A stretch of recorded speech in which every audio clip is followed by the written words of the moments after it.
Fantastic, and welcome back to FinTech Insider. I'm now sat down with Meniga, and it's wonderful to have you on. I know we've chatted a bunch of times in the past about what you're doing, but it feels like a pretty amazing time to be you. So tell us more about your role specifically, and then we'll get into some breaking news about what you've been doing. Of course, yeah. So my name is Finnur. I'm the VP of Product since last Friday. Since last Friday? Wow, it's been a whistle-stop thing since last Friday then, huh? Yeah, but I've been in the product office, working on, basically for the last couple of years, we've been revisiting all the user experience and APIs on top of our platform. We've been doing this for 9 years. We started out with kind of finance management, kind of budgeting, this traditional style of finance management, but we've had really good success in working with banks. That was the initial strategy.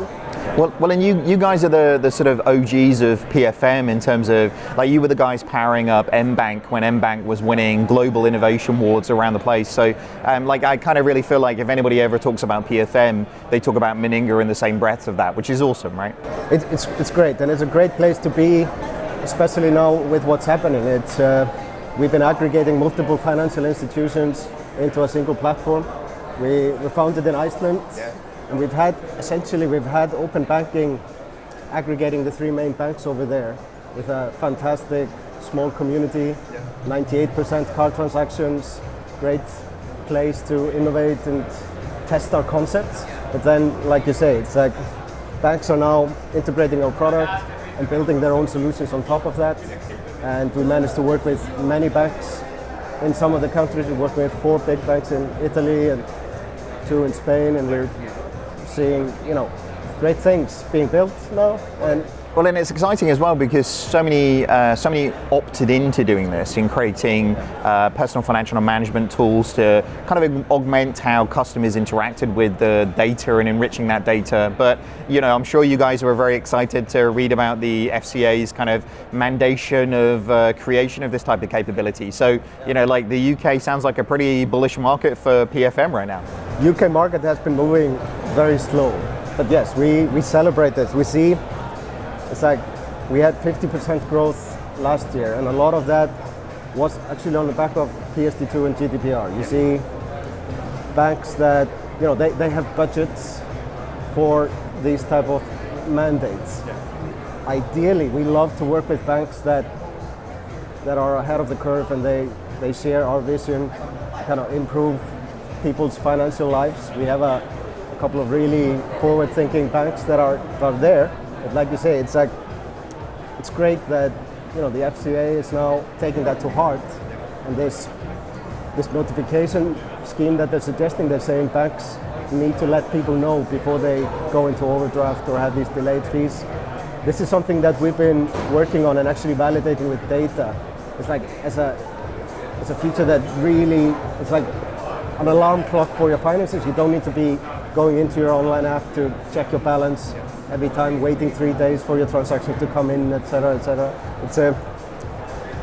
So it's a sweet spot for us, and of course we celebrate the fact that governments are working with us too. Well, I was going to say, you owe a thank you card to the FCA, open banking, and then now the commission around the findings to create PFM capability. What are they going to do next for you in terms of the next business line or? Probably mandating personalization. That would be a nice. Well, and I hear there's some great news today as well. You've had an announcement. Tell us a little bit more.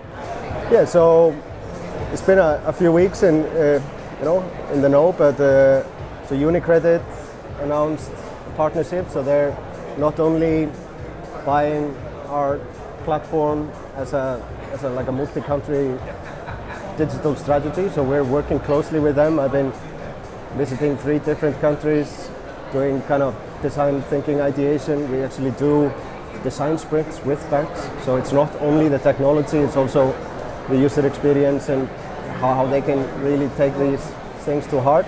But they're also making a strategic investment in the company. Well, that's great. So they like the product so much they're going to use it with their customers, and they're investing in the company to move the company forward. That's pretty cool.